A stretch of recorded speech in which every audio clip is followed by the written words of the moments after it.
Today I want to show you my first experience with a foil scooter. Some friends at this lake built it. They didn't want to be in the video, so I had to blur a lot and cut it down.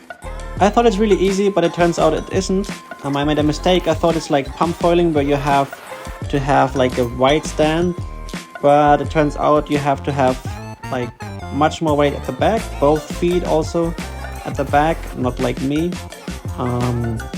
I didn't figure that out, but it was like lots of fun. The construction is kind of easy with the plywood, but it's like also very heavy, so we weren't sure if it floats, so you will always hold on to it, which is kind of a bit more difficult than with a normal pump foil that floats.